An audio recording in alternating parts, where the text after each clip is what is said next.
Welcome to the Man That Can Project podcast. I'm your host, Lachlan Stuart. Today I've got an incredible guest joining us from Tamworth. Now, if you're not familiar with Tamworth, Tamworth is an incredible town where they hold or host the Country Music Awards here in Australia. I was down there as my wife was singing this year. And when I went down there, one of our Academy members, Joey, recommended we drop in at this CrossFit box, which is where I went in. And it was an insane facility. Like, I'm talking huge, had everything. I was literally like a kid walking into a candy store when I went in there. I was like, this is exactly where I want to be training. Anyway, I met the owner, Jake, who is also someone that I've watched on the CrossFit floor before. He's an incredible athlete, a very, very strong athlete, and someone who has a strong head on his shoulder. So very excited to talk to Jake about how he's been off alcohol for hasn't had an alcoholic drink for 10 years. The resilience mindset, his goals moving forward, the sacrifices that it has taken to be an elite level athlete, and so much more. Now, if you are tuning in for the first time, make sure whether you're watching this on YouTube, listening on Spotify or Apple Podcasts or wherever you're listening, hit the like button, follow, and leave a review. By you taking the time to do that, it's showing other people out there that there's great content on here, and it might help them push them over the fence to tune in on these episodes and this podcast. So thank you for doing that. And remember, for those who have been thinking about joining our Strong Men of Value Academy, we're doing a price increase in January. So if you want to get in at the current price, join. You've heard about all the value. If you are tuning in for the first time, you'll hear it on more of the episodes where I have members on. I talk about the value that's in it, or you can just head over to themanthatcanproject.com/strong men of value to find out more about the incredible academy and what's available to there. So that's enough from me. Let's dive into the episode with Jake. Jakey, awesome to have you on, brother. Hey man, yeah, real pleasure. It's going to be fun. We met first when I was down in Tamworth for the Country Music Festival, and Joey was like, you got to check this gym out. You'll absolutely froth on it. And when I walked into your facility, it's literally like, for anyone who loves fitness and loves training, especially like functional fitness, you have this facility that is like a playground. It's like the Mecca. Yeah, we refer to it like Narnia because you come through this like real weird little driveway, and if you've ever been, like, obviously a lot of these people probably haven't, but like you drive through and you go over all these speed bumps, you come out the back of this really like old building, and then you walk through this one little door into like 1,000 square meter like functional fitness playground. It's awesome. Yeah, that's probably a good way to describe it, because when I was walking through, I was like, the map says it here. I don't see the gym. And then, yeah, you go on this drive and it's just like, where the hell is it? And then you literally walk in, you're like, oh my goodness, I'm glad I opened this wardrobe. This is insane. Yeah, it's cool. Mate, you played footy at a young age. I remember when we had a bit of a yarn, you thought we might have played footy together. Yeah, I thought so. Yeah, your name just rang a bell. Obviously, I don't think we ended up. I didn't think we. Nah, it's probably because my face is a bit messed up from broken noses and crap. But for you growing up, like, what position did you play? I played on the flank, so I played rugby league and rugby union. Sort of come into my own in rugby union though. Probably played like I was better at union than league. What'd you prefer? I preferred rugby league, to be honest. Yeah. I just ended up being better at it, and as I was not great as a kid, and as I got into men's is when I sort of started playing better footy. Yep. And I played on the flank and then played in the centres at the back end. I was a bit too short for the flank for higher level. Yep. Mate, similar to me. You were built like an absolute brick shithouse. So if you were in the centres, were you 12? Or... 13 actually. I played majority. Oh, really? Yeah. And then I sort of swapped between them, but majority of my high level footy was definitely at 13. Yep. Yeah.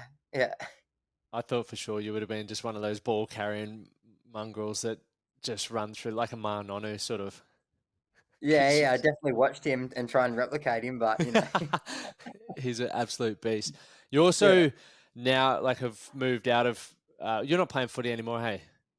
No, not anymore. Yeah, but you're thriving in the CrossFit space. I remember because Riley Smith and also Riley Martin both Yep. train out of the same gym as I do, and I was heavy into CrossFit a few years ago. And I remember seeing you on the open stage and the regional stage and stuff, mate. You were throwing like 170, I think it was 175 overhead, which is insane, and that's in kilos for all the Americans and imperial system listeners. That's a lot of weight.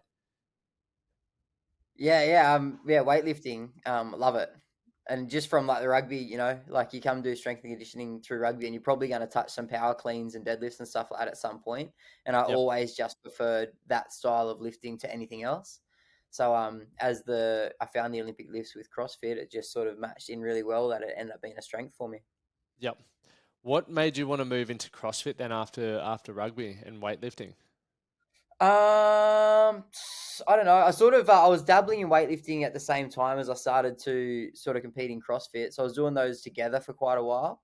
But I think it was just I needed a bit of a change. Like if I wanted to do anything further with rugby, it was like go back overseas or go to Sydney or something like that. Yep. And I really wanted to try and see athletic potential. So yeah, I just decided to take a year off, and I was like, I'll just try this CrossFit thing and might do some weightlifting, and Yep. haven't looked back now. Yeah. Was it hard giving the footy up?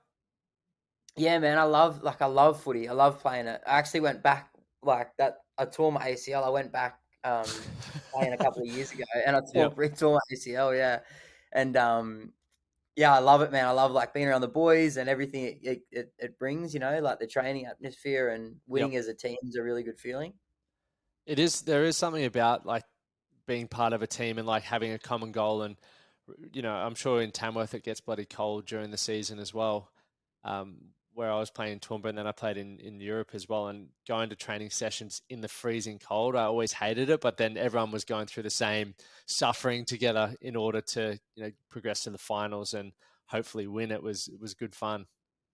Yeah, exactly, man. Like that feeling of getting to the end of the season and going well and like winning a grand final, or getting promoted or whatever it might have been at the time. Like there's no better feeling that you've been with these boys since like January, and then September comes, and it's a long time that you're hanging out Mate, with them. it's literally Yeah, 10 months a year you're with a yeah, certain group of people, and you get to see, well, they get to see you at your best, and they also get to see you probably at your worst, because we do peak throughout seasons. People who maybe don't play sports just expect athletes to be peaking all year round. It's like you have a good game and they expect that to continue for the whole season. It's like in an ideal world that would be amazing, but we have so many other things going on in our life. And I have a family, and stress and injuries and niggles and all of that sort of stuff impacts our performance, and people don't really understand that, but your teammates get to see that.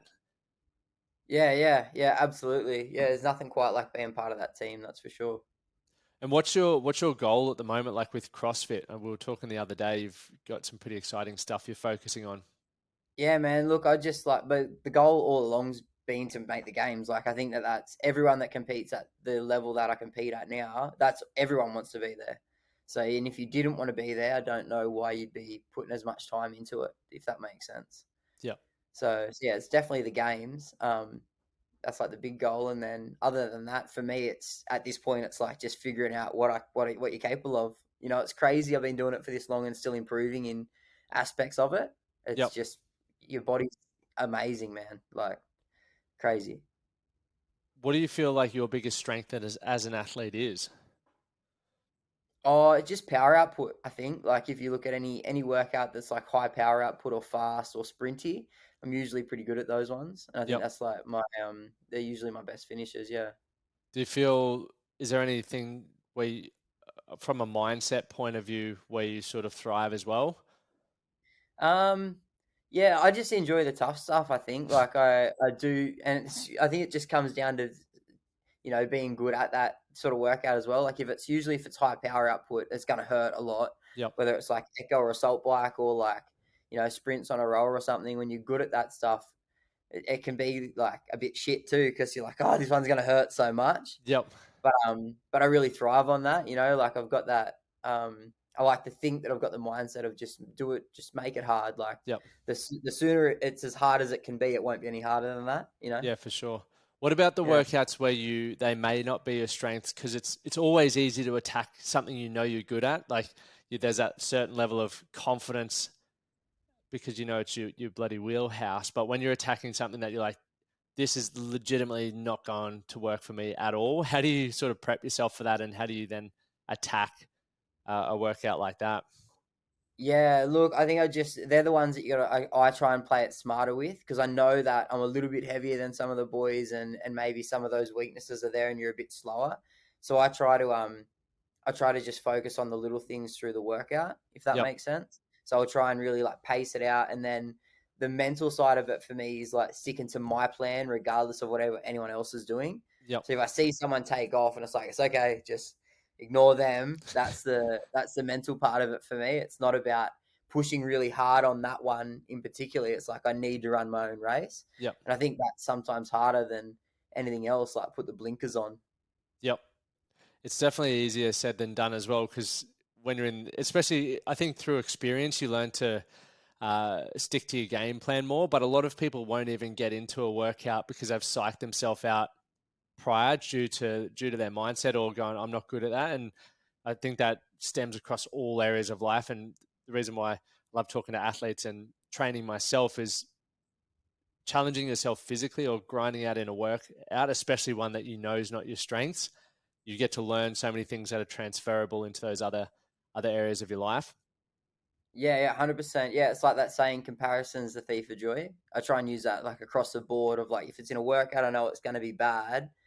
You got to ignore everyone else. Like and then whatever the placing is, that's all right. I've got to back myself in the next events that I know will be good. And as long as Yep. I did my best, that's the only thing that's important. And Yep. I'll use that right across, like whether it's with training, like I won't follow athletes that I know might post their scores regularly and things like that. So like, I don't even want to see it. I don't want to know what you got. I got to focus on me right now. And I'll do the same with business. We just stay in your lane, run your race. Yep. What drives you to compete at the highest level? Oh man, like I don't know. I enjoy it. It's the competitive nature in me. I just want to compete, and I just enjoy it. Yep. And I'd hate to be 20 or 30 years older and think what my body would be capable of. Like Yeah. I feel like I was quite reckless or didn't focus a lot in my younger years that could have set me up for sort of greater success. And now I've got this thing that's in my palm, like CrossFit, that's literally as much as I work and as much time as I put into it, I'm going to reap the rewards of it. And Yep. I've got the lifestyle to do it. So I feel like opportunities that I may have lost or may have let pass me by from poor decisions when I was younger, I've got Yep. the opportunity now to make amends nearly and serve myself in that fact. Like, what I put into it is what I'll get out of it. So I just want to see what I'm capable of. That's where I'm at with it. You were saying some poor decisions when you were younger. What were some of the poor decisions that maybe cost yourself some opportunities? Oh man, I think it's so many. It's no like a lot of guys that would listen to this would like, be like, I did that. Yeah. But like just the little things. Like I remember going to Sydney for rugby in like Colts, and then you'd be on the piss on like Thursday and Friday night before you play on Saturday. It's like, Yep. how does that make sense? You've just relocated, and now all of a sudden, like you have an opportunity, and then you're going and doing this stuff. You know what I mean? And I did It the does. same thing like a few times. Partying instead of training. Like, what? Doesn't make sense. And then you wonder why an opportunity doesn't come. Yeah, I think at that age we just think everything's going to work out, and like we don't really get hangovers then, but the compound effect of your body's obviously when you're drinking alcohol, you're poisoning yourself ultimately, which means your recovery is not going to be good, sleep's not as good, your mind's not as sharp, and that impacts your performance. And I always think about the people who are the elite at what they do, like whether it's Rafa Nadal or Federer or Messi or Ronaldo, or depending on whatever sports, or even I find it hard in rugby league because I know a lot of them drink booze because I Yeah. play with a lot, but like how much more you could get out of yourself. And maybe if you don't have the talent or as much talent as someone else, that's one of those areas that you can really sort of make it up, because as an athlete, hard work beats talent 9 times out of 10. And part of that hard work is the sacrifices is maybe not partying? And what would be some of the sacrifices that you've made since sort of being aware of those challenges? Yeah, yeah. Well, firstly, I think just on what you said, like it may not even be from a performance standpoint, but maybe it's like you're not going to be the player that players want to play with if you went out on the Friday night before you went on Saturday. It's like, well, you're not giving your best. You know what I mean? That's a Or good point. Really good point. yeah, and you forget about the other people that might see you around. You know, like you go out on the booze on a Thursday night after training, and like that, the head coach just happens to drive past when you're out the front with 6 schooners in your guts. You know, like Yeah. like at some point, I don't know how I didn't think about like it's not about necessarily my actions, but it's my actions and how they are reflecting on other parts. Maybe I was still playing okay footy, but it's like if it was between me and another guy and the coaches are sitting there talking, they're not going to take the guy who hit the piss last night. Like Yep. they're going to, the guy who they know did the right thing. Um, and yeah, I think in terms of sacrifice, like what your actual question was, it's the mates, man. Like I feel like I've lost nearly every old friend I nearly ever had, like in sacrificing not drinking and not going to parties. And because unfortunately for guys, like that's really how we catch up. Like Yeah. go to the pub, have a beer. That's what it is. Yep. And then as soon as you're not into that, it's like your options to see all your old mates are nearly out the window then. So you're not drinking now, hey? Man, yeah, I haven't drunk since 2013, 2012. Was that a hard decision? Like, how did you come to make that decision? So I was in Scotland. I had a really good time. Like I drank quite a bit over there, and I came back and I had, I had a bender. Like it would have been a week on the piss, seeing all my old mates and stuff. And then at the end of it, I had this, light bulb moment. Like, oh, I think I caught myself saying, actually, oh, I probably could have done this over there if I wasn't on the piss. And it was like this. Hang on a minute, like that's such a victim mentality, and Oh you yeah. don't. Yeah, I haven't earned the right to say that. I don't, because that just discredits the work that anyone that ever made it did. Yep. And then you want to sit there when you're like 6 skewies deep saying that you could have, would have, should have. So I sort of heard myself say it, and I was like, all right, I'm just going to give myself like a month without drinking. Let's see how fit I can get, and I'll see what sort of footy I play or whatever. And then 1 month turned to 2 months, and I just sort of got a little bit addicted to, feeling good and not having that fogginess that Yeah. surrounds the booze, like the hangovers and the regret of whatever you might have done or said. And yeah, I just realized that that's not who I am. It's pretty cool. Like, so a lot of people get off the booze once they hit like a rock bottom point. Yours was more like a really great realization that you're taking away from the effort that other people put in. And it is like a victim mindset. Like people could do it in their relationship. They may say, I didn't mean that. I was just drunk. And it's like, well, you're the one who poured the fucking alcohol down your gullet. So take responsibility for your actions. Yeah, yeah, it's ownership. Hey, that's the biggest thing. And then even now, like I know that some of my decisions maybe rub people the wrong way or rub mates the wrong way or whatever it might be, but I just have to own it now. It's like, well, look, I'm sorry, I'm not going to go to the Bucks party because I don't drink and I can't Yep. be around it. I don't want to be around it. Yep. And if that pisses people off, then well, like, what do you do? That for me is like the character that you show to be able to do that, because so many people say I'm not going to drink, and then they'll, the weekend everyone laughs about it, like especially in our Australian culture. And look, if it's what you choose to do, awesome. But if you're someone who keeps saying you're going to change something, then it's like, oh, the old rubber arm. It's like, stop talking about that stuff and take responsibility for the situations that you're putting in. Like we all have a rubber arm in some way, but as you said, it's like, well, I'm not going to go to the Bucks party, right? I'm not going to hang around people who think, act, or behave like that. I'm very similar to you, Jake, with that. People go, how have you managed to not be a dickhead for so many years? I'm like, well, I don't put myself in the situation. If I am in the situation, I probably would be a dickhead. Like, yeah. Or it's like people like, oh, I smoke when I drink. All right, well, don't drink. Like I'm not a genius, but if that's what it takes, like, don't complain to me about one thing and then do the other. Yeah. And let's talk about sacrifices a bit, because I was going to ask you more around athletic performance and what you've achieved. And to some people, cutting up booze is a sacrifice, and I used to view it as such. But for me, it's also, I don't think it's a sacrifice anymore. I think having to, the real sacrifice is not being who I want to be, or being able to maximize who I am and my performance and my mindset and my mood, because I'm sacrificing to want to fit in with people that maybe don't have similar values. It's like, oh, I'll drink just because I want to have someone to hang out with, or I want to feel like I belong with someone, rather than going, look, I may have to be by myself for a while. I may rub people up the wrong way. I may lose a few friends, but ultimately, like, you're the perfect living example, Jake. It's like you'll find yourself 10 years down the track at the cream of the crop of what you do with great people in your life. Yeah, yeah, and that's it. And I think that maybe the sacrifice isn't the booze. Like, people think, oh, I like doing that. It's not it.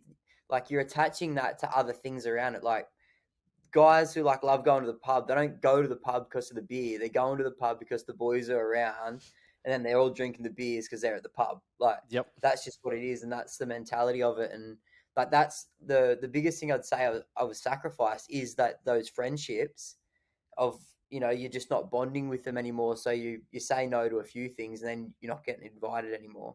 Yep. But it would be, I could look back on it and be like, oh, I've lost some mates. Or I could look back and be like, oh, I didn't live up to what I wanted to do. Like, I chose these friendships over what I truly wanted to try and achieve in my life, the example I want to set for my kids, the legacy I want to try and build for them to then pursue whatever they want.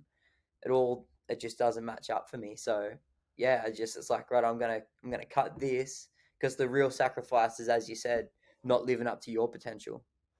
Do you feel like you have something that makes, like, special, like a secret sauce, or something that makes you, or puts you in a position or a mindset to be able to follow that through? Because there will be so many blokes listening to this who, everything you just said, then I want to be better for a better role model, or a better partner, or the best version of myself. We all start with that intent. But as I said, the next day it's like, I forgot about it and I'm back on the booze, or I'm saying things to my partner that I don't want to say, or I'm not coming home to say goodnight to my children. Like, is there a secret sauce, or what's helped you actually implement that, and for the better part of 10 years as well?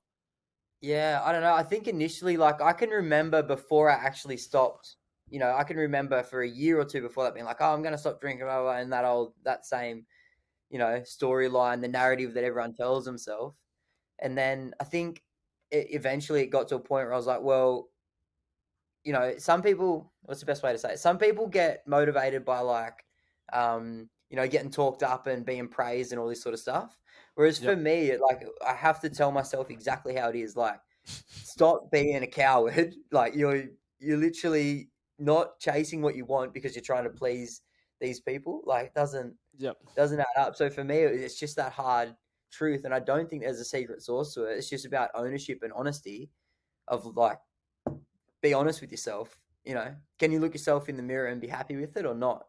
Because if you're not happy with it, then why are you doing it?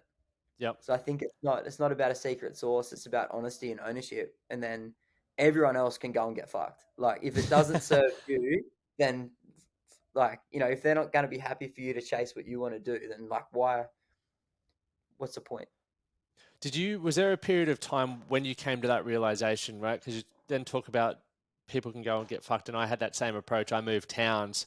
But then there was a period of time, it felt like roughly 2 years is what my recollection was, where I was often by myself. I felt quite lonely and isolated. Did you experience that as well? Yeah, man, and definitely, still now, for Yep. sure. And it's not a matter of, like, everyone else can just go to hell. That's not the case at all. It's just like, if someone were to, you know, give me grief about it or whatever because of A, B, or C, then it's like, well, I still want to be your mate and I want to be there for you or whatever, but I'm just not going to do these things.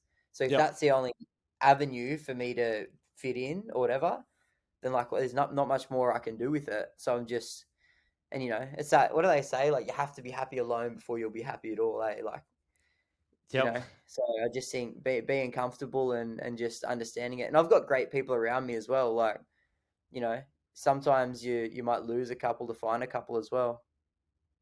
I think that's the reality of it. Like you only have a certain amount of time, and for you, you know, you're a family man, business owner, athlete, you can't be, you know, we do need to prioritize our time. I think it's extremely important. And as a business owner, you'll probably have people's shifts set and all of that sort of stuff because you need to know who's doing what. And if we don't take that approach in our own life, then people can suck our time. And we don't want to get to 75 years of age and look back and go, man, there were so many things that I didn't do, so many people that I loved that I didn't spend time with just because we didn't treat our life or the time that we have with intention. Yeah, I agree. You know, I think it's one of those things though. Like any of those mates or whatever that ever needed me, I would 100% be there for.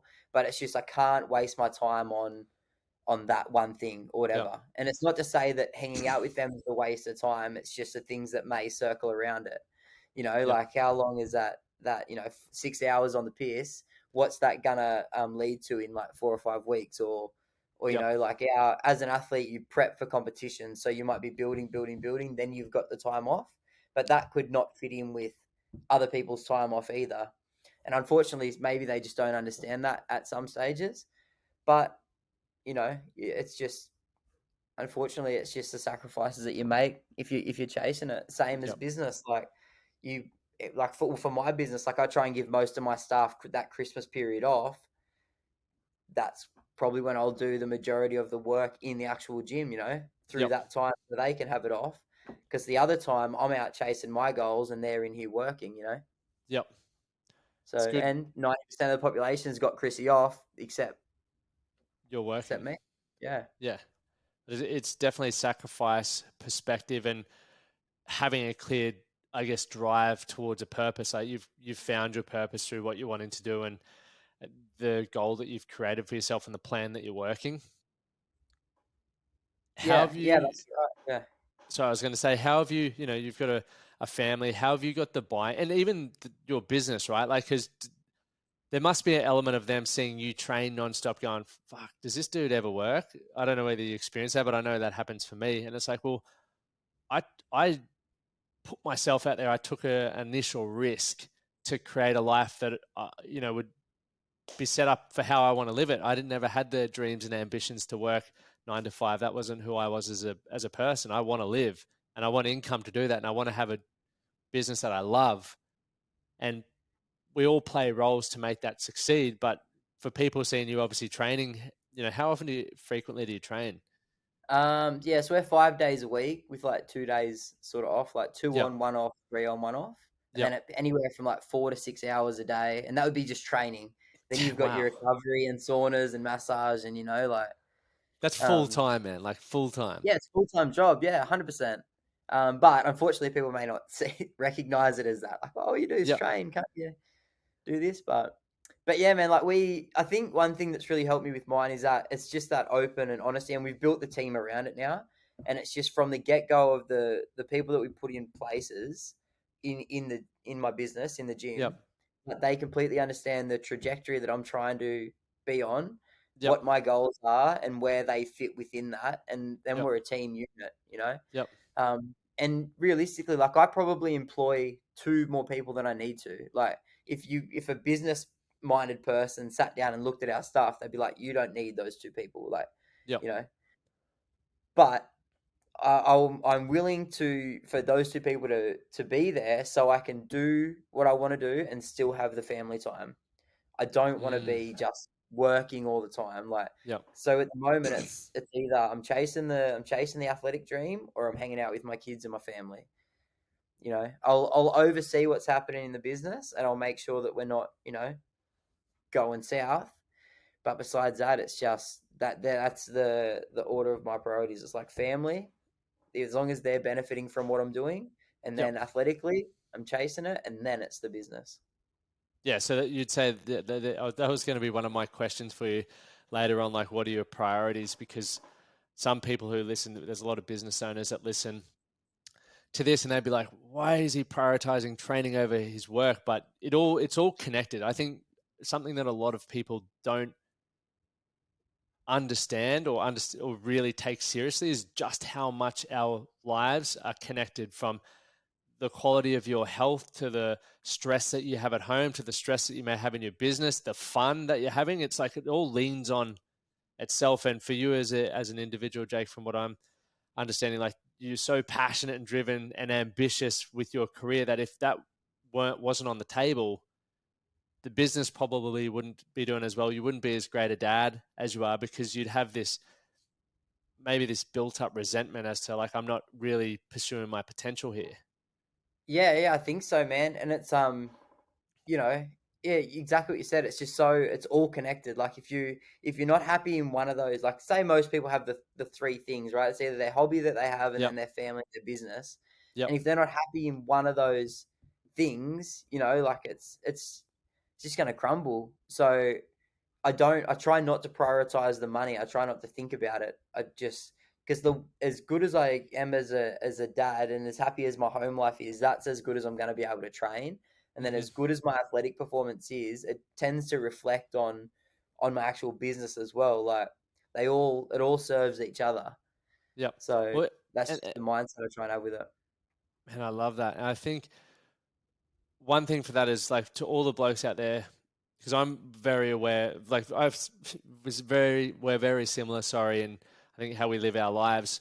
I'm not a professional athlete, but I still train a bucket load, and I just am Yeah, very active and have built my business and life around that. But I'm also very conscious that when I do have children, I don't want to be the guy who, I'm my peers respect me. I've got all this money, but if my young kids are running around, they go, "Daddy, pick me up," and I bend over and I fucking do my back, or I'm not strong enough to, play tag with them or whatever it is. It's like, for me, that's not a good quality of life, no matter how much money I have. And, yep, or have the kids come home and see me fighting with my missus. It's like, I don't want that either. Like, I want to work on these relationships, work on my health, and don't get me wrong, have money, but continually work on these things, because if you neglect them, they fall apart. And we are role models to people. And one thing that keeps standing out for me about you is your character and your principles as a man and as an individual, and just how certain you are in how you want to show up. Like, people are drawn to people like you for guidance, for leadership, for support, because everyone else is, not everyone, but majority of people in their life are probably flaky, right? So when yeah, there's yeah. when there's a man who, like you, who does do things differently, there's still a lot that we can respect about yourself because of your character. It's like, this dude just fucking knows what he wants, and you'll get what you expect. He's not going to pretend to be someone he's not. Yeah. It's one of those things that definitely ruffles feathers. Like, you'll either have people that'll love it about you or that'll be not necessarily like it. But yeah, I think to what you said, it's like creating standards, and that's one Yep. thing that I did like years ago. It's like, right, these are the standards of what I should hold myself to, and then they're a minimum. It's like this is a minimum standard of what I want to hold and value as like what a man should do and what a man should be. And if I can hold up to that as the minimum, then everything else is going to be okay. Like as long as I do these as the bare minimum, like what's the minimum effective dose of all this stuff that makes me a great father, a great athlete, a great business owner. If I'm hitting those checkpoints, like the score will take care of itself after that. 100%. Do you ever have moments of doubt, like where you feel like what you're doing may not get you to where you want to get to? All the time. Yeah, all the time. But I just again I just try and reflect back onto that, you know, that trust Yep. that just no, I have this. There's something inside me. I doubt it now and then. There's something inside me that says, "All right, I think I'm on the right path." And as I look around, I have is my house? Am I making my house payments? Yep. Is my business running? Yep. Are my kids happy? Yep. Are we eating? Yep. All right, I'm doing something. That's the bare minimum right there. Yep. Like it's checking boxes. So anything after that's a blessing. Do you feel you inherited this mindset, or is it been something that you've developed for yourself? Yeah, I don't know, man. I don't know. That's a really good question. I never really thought about it too much. I mean, both my parents are like hard workers, Yep. So I watched hard work um growing up my whole life, you know. Not the like businessy type people or anything like that. They're just hard workers, Yep. Um So yeah, I think just watching that, seeing that sort of grow up, and definitely went through a period where I was not into hard work or any of this stuff. I Yeah. think just somewhere along the line, I just decided that if you want the best for yourself, you got to be the best you, right? Like Yep. you can't want all the cash and do none of the work, or you can't want all the fitness and do none of the fitness. Like you got Yep. to, at some stage, you just got to hook in. So, It's just what it is, eh? very And good it's one of approach. those things, eh, as cliche as it is. Like for me, it's just right. Just be the hardest worker in the room. If you can be that, then that's okay. Like you can't be angry if you gave it your best and it didn't work out. Well, at the end of the day, it's like, well, Yep. But if you sat back and looked at it and you had an ounce of you that thought I could have done better, you'd be pissed. There's nothing worse than literally going back to CrossFit, like them walking out of a workout knowing that you cheated yourself. Like, Yeah. Or watching like we watch video reviews back of like submission scores and stuff like that, and you saw yeah. yourself rest, and it's like, oh, what a pussy! Like, why are you resting? Yeah, 100%. So yeah, I agree. I always used to have those strategies in a workout because I, opposite of you, like I have a good engine, but as soon as a barbell comes in, I'm toasting. So if I knew I had to put it down and I had rep counts of where I'd put it down, I'd be like, righto, 3, max 5 seconds, and I'm going to have my judge yelling at me like 5, 4. And if I could hear that and there's moments where I blew over, I was like, you little pussy, come on, let's go. Like, you don't need to rest. It's just like your mind's like, one more breath, one more breath. Yeah, I got this thing where I try not to negotiate with myself. So as soon as it creeps in, it'll be like, nah, you can't do that now. Because if you're like, all right, I'm going to rest a second here so I can go faster over there, it just never happens. Like once you're in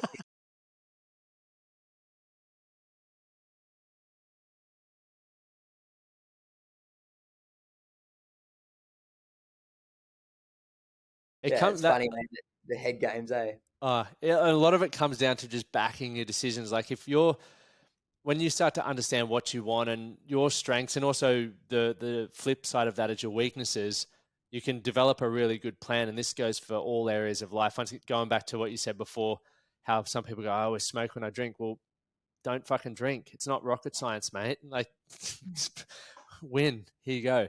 And when you start admitting all that, you can create greater levels of success. But it's about once you've set the goal, made the plan, like backing those decisions and not changing from it, because if you've thought carefully enough, if you've been honest enough and you've really developed where you're at, become clear on where you're at, it's like, okay, just do what I said I was going to do. That's all it is. All you need to focus on is doing what you said you were going to do.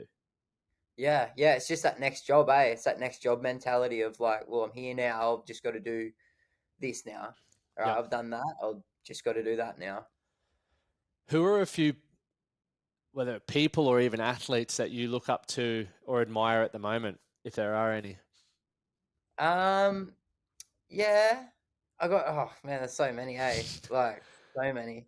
I find like inspiration in weirder people though, I guess. Like I look at some rappers and stuff that, like a Yep. Nipsey Hussle or like a J. Cole, things like that sort of um came up and then were so like set in what they wanted to do, and they were so sure in the way they tried to deliver a message.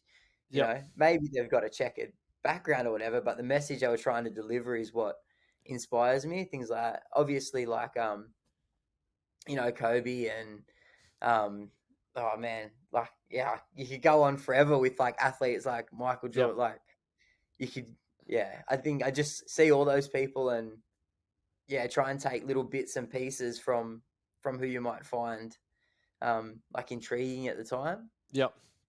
So see, I wouldn't And say I've got like one person that I just look at and think, wow.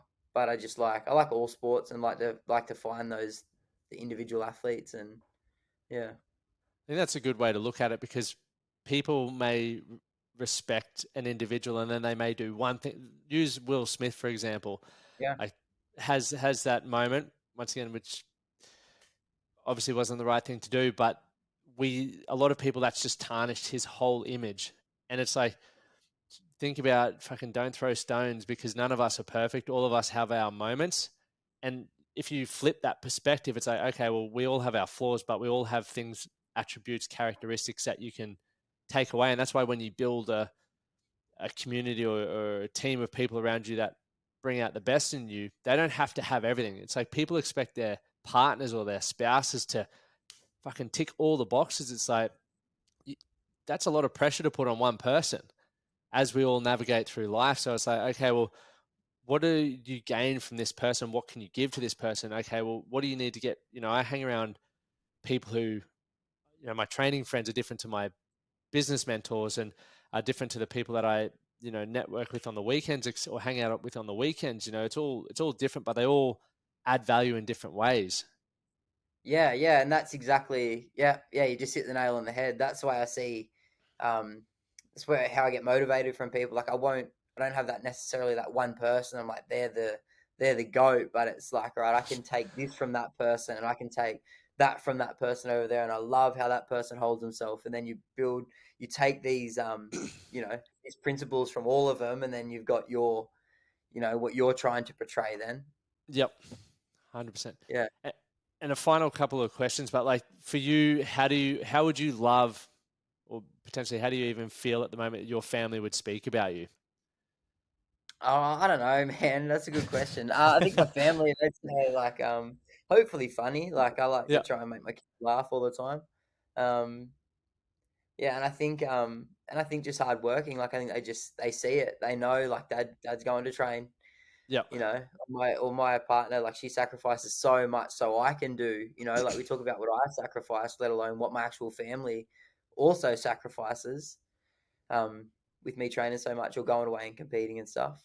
So, yeah, I think if you had to ask him, probably just, hard worker, loyal. I like that. That's good, man. And in regards to, I know you'll hopefully one day have a training program out there that people can access from all around the world. You guys are based down in Tamworth. I'll be back down in, I think it's January. I'm come back down to throw a few sessions down with you, which would be good. Very good. The Yeah, 10 that'd be good. days, put me through the paces again. But is there Yeah. any way like people can follow along with your journey, obviously striving for the games and all of that sort of stuff? Or is there a way people can work with you and reach out, all that sort of stuff? Yeah, I'm pretty good on Instagram. So Yep. like _ Jake Douglas _ Yep. I'm pretty active on there. So like if they send me a message, I usually write back to it. As for now, we don't really have any training programs yet. That's in the works for like hopefully early next year. Yep. We're going to do an app. But yeah, for now I'm just so laser focused on competing that I don't want any Distractions from it. I got sort of my 3 things that I focus on, and outside of that, it's nothing else really. Mate, it's going to be a fun season to watch then. I'm pumped to know that We'll you're see, going man. all in on it. CrossFit's weird. It's you can kill one comp and then you'll get dusted in the next, but that's sort of why I like it as well. So It's definitely one of those sports that, literally, I remember when I was training with Riley Smith and he was killing it. And there was one workout where I nearly got him. Like when I say nearly got him, it probably was still a fair way away, but I was like, I felt like I nearly had him. Yeah, and then I was like, fuck yeah, I am going to kill it this season. And then I did a workout with him the next day, and he absolutely put me back in my place. I was like, heartbreaking, isn't it? Yeah. oh, mate, you just, but it's fun because you get to learn to deal with, I guess, setbacks and failures, and you've got to constantly be working on your ego and so many things like that. Yeah, that's right. You got so many, like, it's hard to have an ego in CrossFit, I think, because, like, you're one workout away from getting dusted by everyone. Yeah. Except for Matt Fraser, that man was except for him. unbelievable. Yeah. Yeah, unless you're Matt or, like, Rich Froning, then, like, anyone else in there, they're one workout away from getting dusted. Yeah, dusted, the 2 superhumans. Jake, thanks so much for coming on, mate. It's been great fun. I've learned, I don't know if you saw me taking notes, but I was taking a heap of notes while we were talking because I definitely resonate a lot with your mindset and how you're going about doing things. Yeah, I appreciate it, man. Thanks so much.